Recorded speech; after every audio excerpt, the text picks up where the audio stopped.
मैं तुझे घनघोर जंगल लेकर के जाऊंगा और मैं तुझे जान से ही समाप्त कर दूंगा।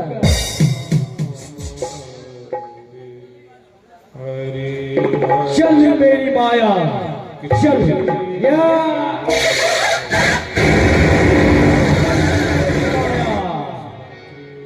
चल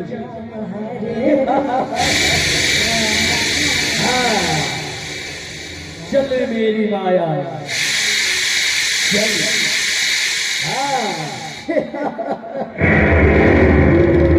चल मेरी माया, चल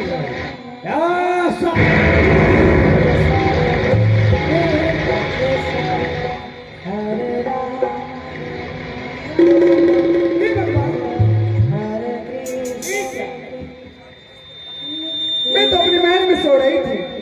हेलो हे भगवान, मैं तो अपने महल में सो रही थी, परंतु इतनी बड़ी घनघोर जंगल में मुझे आधी रात्रि की बेला में उठा के कौन लाया? कोई मुझे दिखाई नहीं दे रहा।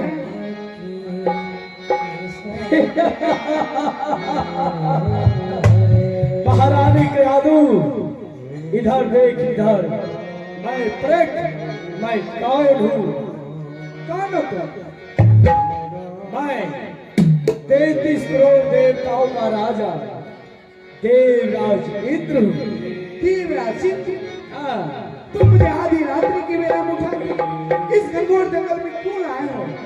मैं इसलिए लाया हूँ, तुम्हारी गर्भ में जो संतान पल रहा है वो हम तमाम देवताओं का वो शत्रु है।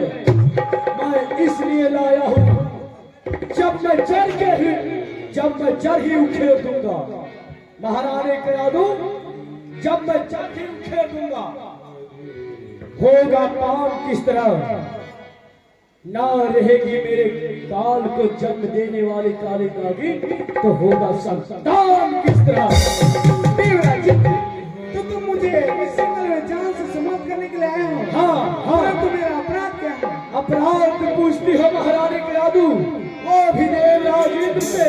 महारानी के यादू, तुम अपराध की बात करती हो।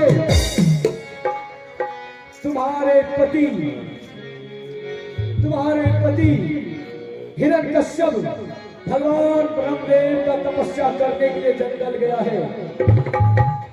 ये बता महारानी के यादू,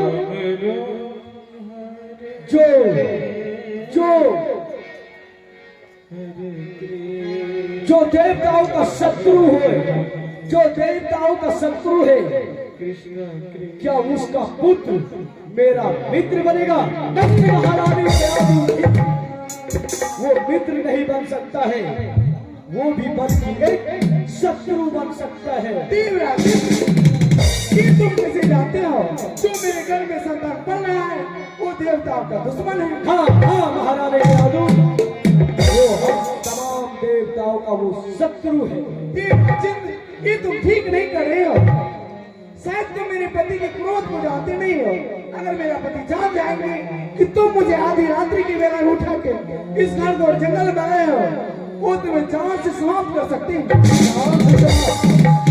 जान से समाप्त करने की बात करती हो महारानी के यादू, तुम्हें शायद मालूम नहीं है, तुम्हारे पति को कब को जंगल में उसे जान से समाप्त कर दिया होगा। ऐसा नहीं हो सकता है महारानी के यादू, ऐसा नहीं हो सकता है।